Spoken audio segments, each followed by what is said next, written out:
خشة خزة مع مضاعة عصري فز خدع نشاعة مرسل غامض وصفه صعب غريب شهم أمره لم يكن كل خصومه أوهى كل خصومه أوهى قال من في الباب؟ أنا أمي. أنا يا أمي أنا. أوه زاتوت، هل أتيت من الدراسة؟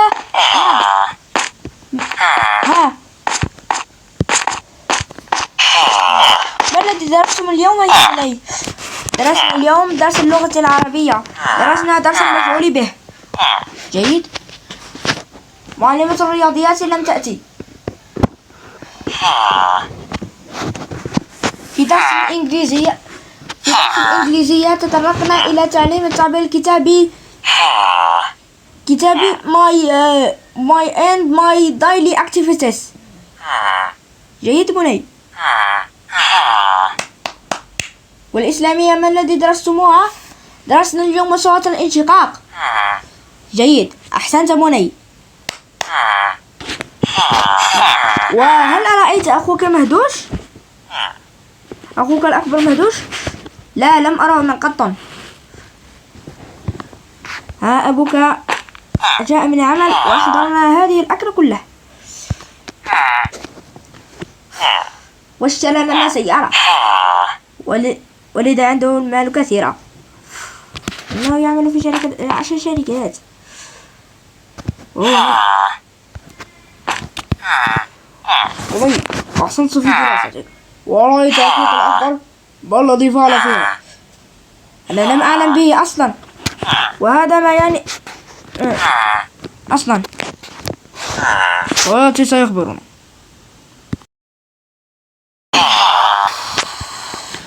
كرهت من الملل، الجوع، العطش. 5 minutes later. شو العطش في العمل؟ ما الذي فعلته يا مهدوش؟ في العمل يا جدتي. أنا بينما كنت أعمل. ما الذي كنت تفعله؟ وأنا كنت أعمل كثيرا. بعدها جاءني الأستاذ المدير قال لي، بعدها أيقظني. وقفت المدير، وماذا حدث؟ ضربني.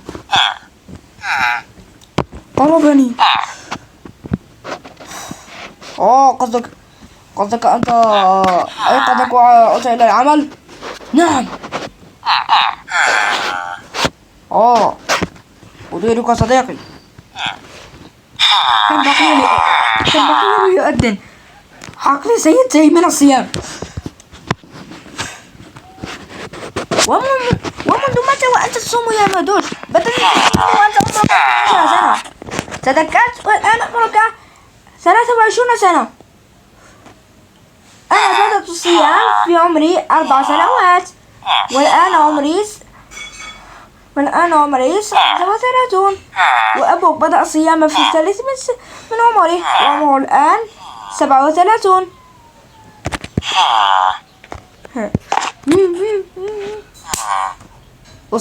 اصمت، لا تتعبني أنت أيضا. زاتون، مهدوش. نعم يا زاتون. جاءك العمل سهلا؟ أنت لم تسمع كلامي. لاحقا سأخبرك أمي وأبي.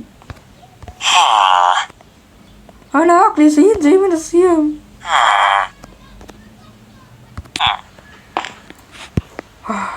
لم يبقى الآذان والقليل يؤذن.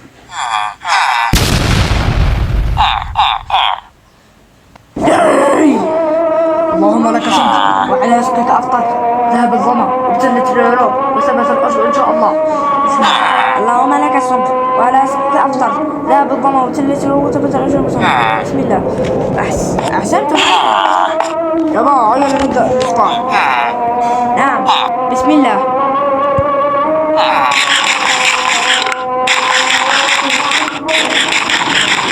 وأخيرا أذن آدم. إلى الآن صاعدا بدل الأدب ماذا قلت؟ تذهب إلى العمل وتصبر. لقد تعبني هذا السنة، هذا العام تعبني جدا. أتعبك ولم يسبق.